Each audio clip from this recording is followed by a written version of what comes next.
Pessoal, neste vídeo, respondendo algumas dúvidas que ficou naquele outro vídeo que eu postei sobre o aquecedor de água elétrico, algumas dúvidas bem importantes para a gente reforçar ainda mais sobre a instalação do seu aquecedor elétrico.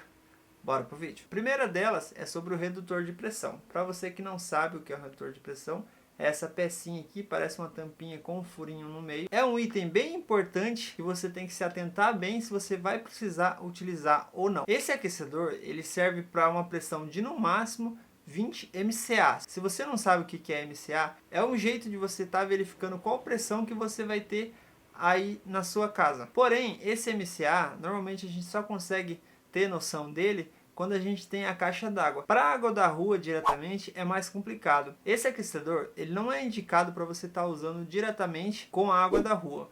Porque a água da rua, ela costuma ter uma pressão que varia bastante. E sempre é uma pressão mais alta. Principalmente naquelas vezes que falta água.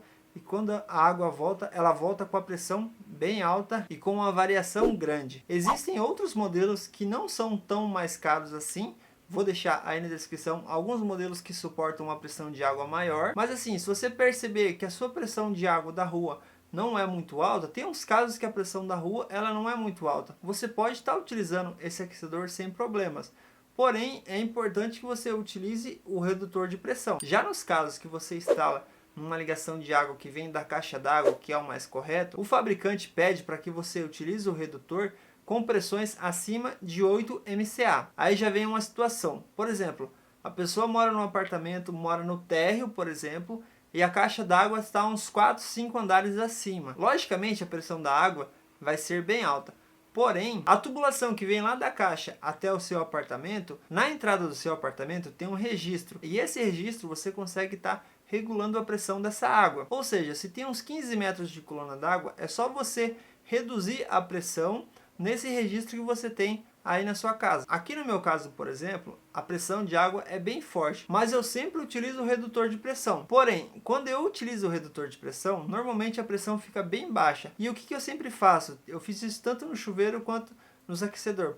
Eu pego esse redutor de pressão aqui e aumento um pouquinho o furinho dele, pode ser com a faquinha, alguma coisa. Fazendo isso, eu consigo reduzir a pressão, mas não reduzir tanto ela. Resumindo, mesmo que seu apartamento fique no térreo e a caixa d'água fique lá no sexto andar, você consegue utilizar esse aquecedor sim, você só vai ter que regular a pressão de água nesse registro que você tem dentro do seu apartamento, para que fique uma pressão ideal para o produto. Outra dúvida, esse aquecedor, normalmente você faz a instalação ele direto na saída de água da parede. Mas se você quiser, de repente por uma falta de espaço, muita gente faz isso para facilitar a troca da resistência também, você pode estar utilizando um flexível entre a parede e o aquecedor. Você pode estar fazendo isso sem problema, não vai afetar em nada o desempenho do seu produto e ainda vai facilitar na troca da resistência quando necessário. Ou se você tem problema de espaço, de repente o sifão vai ficar bem em cima dele, pode acontecer. Você pode estar deslocando ele e colocar num lugar melhor. Outra dúvida, agora indo para a parte elétrica. Se você pode ou não estar utilizando esse aparelho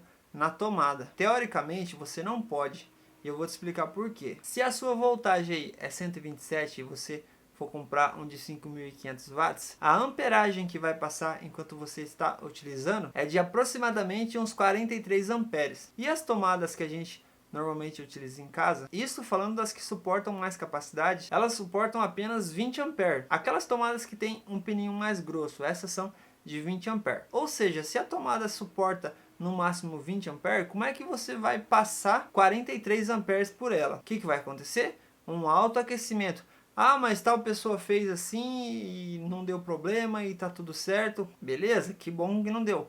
Mas eu nunca posso te indicar uma coisa que talvez vai dar certo, talvez vai dar errado. Eu sempre tenho que passar a informação correta. Ah, mas se for no 220? No 220 a quantidade de ampere que passa são 25 amperes. Mesmo assim, não está dentro da faixa dessa tomada que suporta no máximo 20 amperes. O mais correto é utilizar um conector, seja ele de cerâmica, seja aqueles outros tipos de conector, até mesmo uma ligação direta bem feita, em vez de você utilizar tomadas. Outra dúvida é em relação ao fio. Se for 127, você tem que tomar mais cuidado. Como você pode ver, em 127 ele consome 43 amperes. Isso não tem nada a ver com consumo de energia, e sim pela quantidade de amperes que passa pelo fio. Se for 127, você precisa de um fio de no mínimo 10 amperes, porque o fio 6 amperes ele não suporta 43 amperes. O único fio depois do 6 que suporta 43 é o fio 10 milímetros. O que vai acontecer se você colocar um fio 4 milímetros, 6 milímetros? Vai gerar um autoaquecimento. Ah, mas eu uso muito pouco, nem dá tempo de aquecer o fio. Beleza, mas todo equipamento que você instala na sua casa, você sempre tem que instalar nas condições máximas de funcionamento. Porque um dia, se você precisar utilizar esse equipamento por mais tempo, aí pode dar algum problema. A resistência pode queimar com mais frequência, pode gerar até uma queima dos fios. Só para deixar um pouquinho mais claro, imagina uma rua de mão dupla, obviamente feita para passar 2 carros. O que vai acontecer se você passar 3 carros de uma vez, um do lado do outro? Não vai passar, né? Pode até passar, mas um arrebentando o outro. Com o fio é basicamente a mesma lógica. Cada fio ele tem um limite máximo que ele suporta de amperes que passa por ele. E quando você passa mais amperes que um fio suporta, basicamente isso vai gerar um atrito de amperes e vai gerar um autoaquecimento. Resumindo, sempre procure fazer a instalação correta, principalmente de parte elétrica. Agora sobre o consumo. Vai sair um vídeo mais detalhado aqui no canal sobre o consumo desse produto, porque o consumo dele é meio difícil de você estar analisando, porque as situações de uso podem ser diversas e bem variáveis. Mas só para você ter uma ideia aí, você que já está curioso, como você pode ver, ele na temperatura média, ele consome aproximadamente 3,8 kWh e na temperatura mais alta, na potência máxima, ele chega aos 5 e pouquinho kWh. Aí você pega esse kWh, faz vezes o valor que a companhia aí na sua região cobra por cada kWh, você já consegue ter uma ideia de quanto seria o custo para você ficar com ele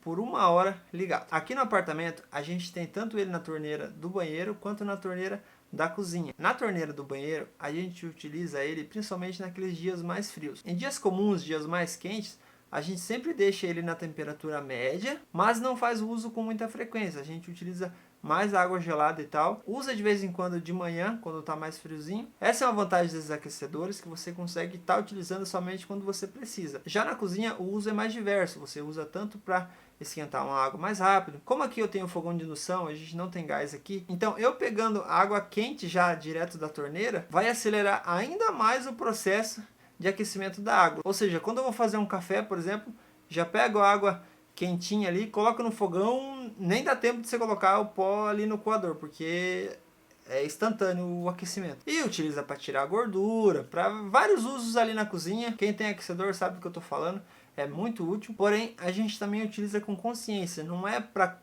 tipo, toda hora que abriu a torneira, como na cozinha tem aquelas torneiras com misturador, é bem fácil você estar fazendo essa troca. Que é água fria, que é água quente. Resumindo, o uso aqui é bem consciente. E uma dúvida muito boa que o pessoal teve, por exemplo, você deixa o aquecedor no ligado, seja tanto na temperatura máxima quanto na temperatura média. Quando você está utilizando ou uma torneira monocomando ou um misturador, quando você abre somente a água gelada, se ele consome energia. Nesse exemplo, você pode ver que quando você utiliza somente água gelada, ele não consome nada de energia. A resistência ela é só ativada quando a água passa pelo canal de água quente. E nesse aquecedor é separado o canal de água quente com o canal de água fria. Ou seja, quando você utiliza somente água fria, ele não tem nenhum tipo de gasto. O que você não pode fazer, principalmente se você tiver misturador, quando você liga o misturador ali no meio, ali indo um pouquinho para o lado do quente, aí ele vai aquecer sim. E esse vai ser o pior tipo de uso, quando você liga ele mais ou menos no meio, só um pouquinho para o lado do quente. O que vai acontecer? Você vai fazer a mistura de uma água gelada com a água quente, ou seja, o aquecedor ele vai estar esquentando a água o máximo possível, porém você vai estar colocando água gelada junto. Isso vai gerar um desperdício tremendo. Então o que você tem que fazer para um uso bem eficiente? Ou você utiliza só água quente, ou você utiliza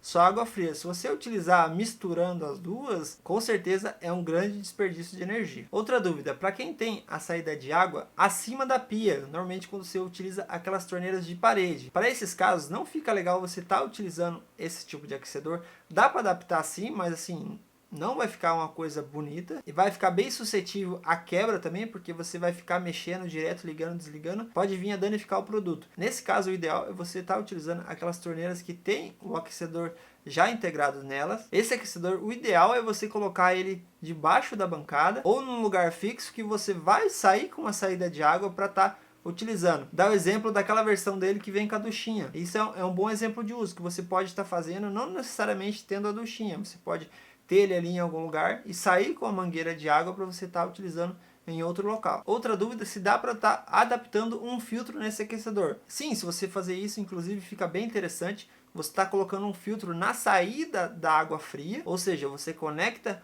o aquecedor direto na saída de água principal. A saída de água quente vai direto para a torneira, ou para o teu misturador, ou para a sua torneira monocomando. E a saída de água fria, você pode estar conectando direto num filtro da sua escolha aí. Dá como exemplo esse tipo de filtro. E do filtro você manda direto para a torneira. É só você estar fazendo as fixações corretas. Como o filtro normalmente ele é pesado, você não pode deixar direto o peso do filtro no aquecedor. O ideal é você estar fixando o filtro na parede e utilizar aquelas tubulações flexíveis. Pessoal, essas foram algumas dúvidas que eu achei bem interessante compartilhar com vocês. Se ainda ficou alguma dúvida, mesmo que ela seja simples, de repente você acha que é uma dúvida besta, uma pergunta boba, mas não, às vezes essa dúvida pode ser a dúvida de muitas pessoas. Então, deixa aí nos comentários se ficou qualquer tipo de dúvida. Lembrando que aí na descrição tem alguns links para você estar conferindo. Pessoal, esse foi mais um vídeo, espero que vocês tenham gostado. Como eu disse, se ficou qualquer dúvida, deixa aí nos comentários. Se você gostou desse vídeo, deixe seu like para que esse vídeo possa chegar